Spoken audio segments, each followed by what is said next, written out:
আসসালামু আলাইকুম প্রিয় দর্শক, এই মুহূর্তে আমি রয়েছি চুয়াডাঙ্গা জেলার ঐতিহ্যবাহী খেজুরের গুড়ের হাটে সরোজগঞ্জে। আর বর্তমান কিন্তু বাজারে গুড় আগের তুলনায় অনেক কমে এসেছে, অর্থাৎ শীতও কমে আসছে যেমন তেমন কিন্তু বেচা কেনাও কমে আসছে।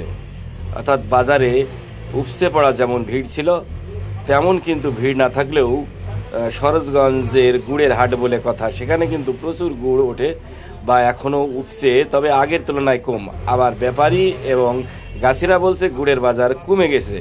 তা সে বিষয়ে আজকে জানতে আমরা সরাসরি এই সরোজগঞ্জের গুড়ের বাজারে আমরা কৃষক এবং ব্যাপারীদের সাথে কথা বলবো এবং বাজার দর জানার চেষ্টা করব। তো প্রিয় দর্শক, চলুন আমরা জেনে নিই আজকে বাজার দর গুড়ের।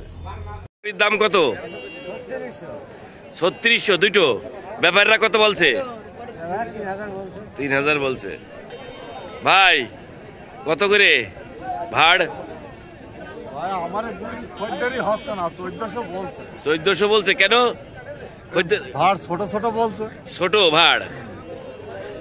এই ভাড়ে কয় কেজি আছে? 16 কেজি থাকার কথা না? ভাই গুড়ির কি অবস্থা বাজার আজকে? অবস্থা ভালো, কিন্তু বাজারের অবস্থা ভালো না। কেন? বাজার কি হচ্ছে? খাওয়া গুড় নিয়ে আসিছি বাজারে। খাওয়া গুড় কয় কেজি আছে দুই ভাড়ে? 14 কেজির উপরে। কত দাম বলছে ব্যাপারীরা? 15-16। 100 টাকা কেজি। তাই তো।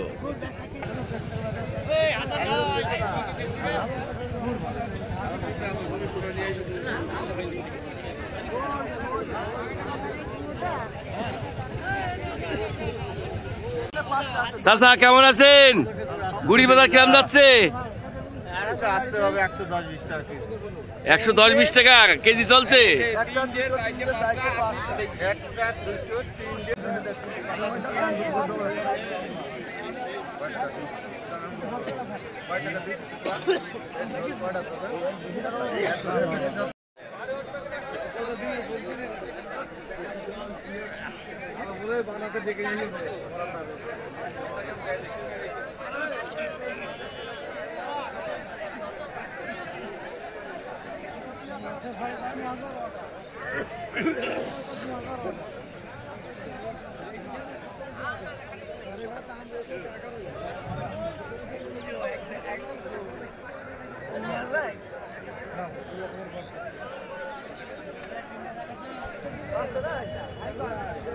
ও চাচা,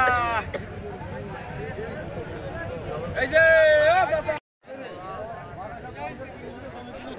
ভাই গুড়ির বাজার কিরকম যাচ্ছে আজকে? কম। গুড়ির বাজার কম।